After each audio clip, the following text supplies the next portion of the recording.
மக்களை காப்போம், தமிழகத்தை மீட்போம் புரட்சி தமிழனுடைய எழுச்சி பயணத்தின் 2வது நாள் சூறாவளி சுற்றுப்பயணத்தில் கோவை ரேஸ்கோர்ஸ் பகுதியில் அதிமுக பொதுச் செயலாளர் புரட்சி தமிழர் எடப்பாடி கே பழனிசாமி நடைபயிற்சி மேற்கொண்டு பொதுமக்களை சந்தித்து வருகிறார். இது குறித்த கூடுதல் விவரங்களை தலைமை செய்தியாளர் ஜெயக்குமார் வழங்க கேட்கலாம். ஜெயக்குமார், வணக்கம். விவரங்கள் சொல்லுங்கள்.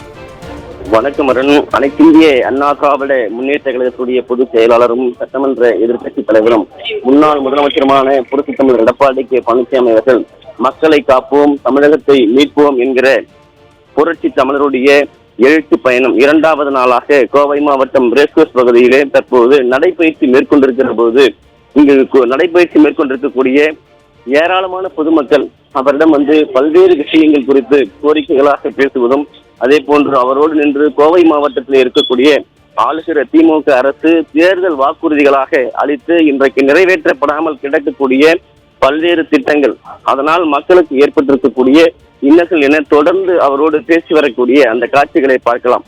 மக்களுடைய எழுச்சி நேற்றைக்கு கோவை மாவட்டம் மேட்டுப்பாளையம் பகுதியில் இருக்கக்கூடிய மேட்டுப்பாளையம் பேருந்து நிலையம் சந்திப்பு, காரமடை உள்ளிட்ட 5க்கும் மேற்பட்ட இடங்களில் பல்லாயிரக்கணக்கான மக்கள் எழுச்சியோடு திரண்டு உற்சாக வரவேற்பு அளித்து அனைத்திந்திய அண்ணா திராவிட முன்னேற்ற கழகத்துடைய பொதுச் செயலாளர் அவர்கள் மத்தியிலே திமுக அரசினுடைய கையாலாகாதத்தனம், குறிப்பாக தேர்தல் வாக்குறுதிகளாக அளித்துவிட்டு ஒரு வாக்குறுதிகளை கூட நிறைவேற்ற முடியாமல் போனதையெல்லாம் அவர் தெளிவுபடுத்தி மக்கள் மத்தியிலே பேசியிருந்தார். இன்றைக்கு 2வது நாளாக ரேஸ்கோர்ஸ் பகுதியிலே நடைபயிற்சி மேற்கொண்டிருக்கிறார்.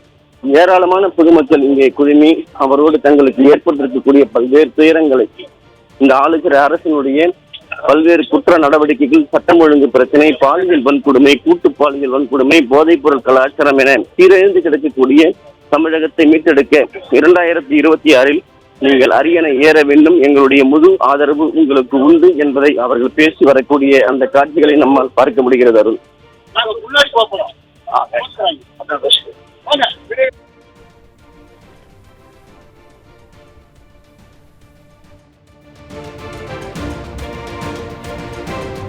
விவரங்களை வழங்கியமைக்கு நன்றி ஜெயக்குமார்.